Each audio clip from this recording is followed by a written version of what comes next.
ममता का गढ़ कोलकाता है। लगातार 3 चुनाव में ममता का यह गढ़ इंटैक्ट रहा है। इस बार ये टूट जाए तो हैरत नहीं होगी।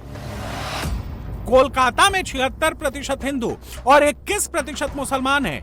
यहां 11 सीटें हैं। 2021 में ममता ने सभी सीटों पर जीत हासिल की थी। उनका स्ट्राइक रेट 100% रहा था। हिंदू बाहुल्य हावड़ा में भी ममता का मजबूत किला अब तक बना रहा है। हावड़ा में 73% हिंदू हैं और 26% मुसलमान हैं।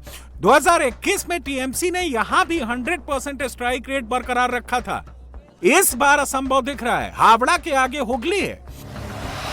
हुगली में 83% हिंदू और 16% मुसलमान हैं। हुगली की 18 में से 14 सीटों पर टीएमसी का सिटिंग एमएलए है।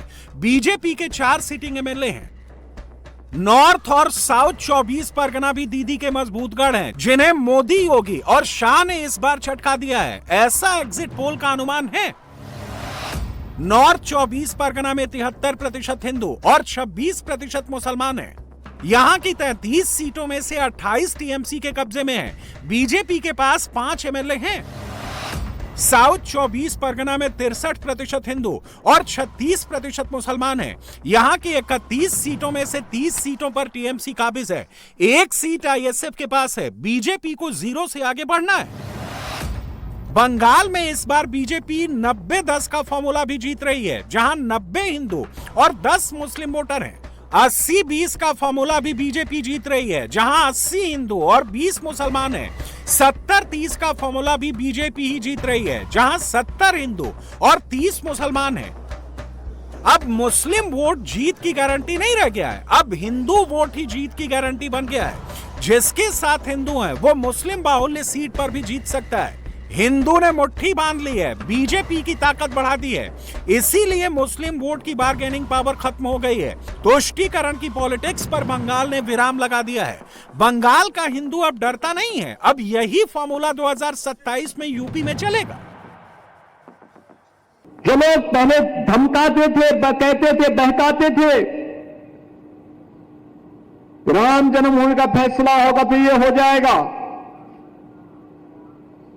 उसके लिए वकील खड़ा करते थे,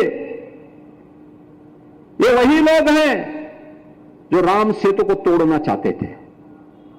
ये वही लोग हैं जो राम भक्तों पर गोलियां चलाते हैं। ये वही लोग हैं जिन लोगों ने समस्या का समाधान न निकले और सनातनी भारत का सनातन धर्मावलंबी अपने आप को सदैव अपमानित महसूस करता रहे। वे नहीं चाहते थे समस्या का समाधान हो। लेकिन जब माननीय उच्चतम न्यायालय ने व्यापक हित में, देश के हित में, भारत के सनातन धर्म की भावनाओं के अनुरूप उपलब्ध साक्ष्य और प्रमाणों के आधार पर एक सर्वसम्मत फैसला दिया, पूरे देश ही नहीं दुनिया ने उसका स्वागत किया। और स्वागत ही नहीं किया, जो कहते थे ये हो जाएगा, हो जाएगा, मैं कह सकता हूं कि भारत के इतिहास का सबसे शांत दिन था, सबसे खुशहाल दिनों में से एक दिन था वह, जिस दिन फैसला आया था और कहीं कोई हलचल नहीं थी।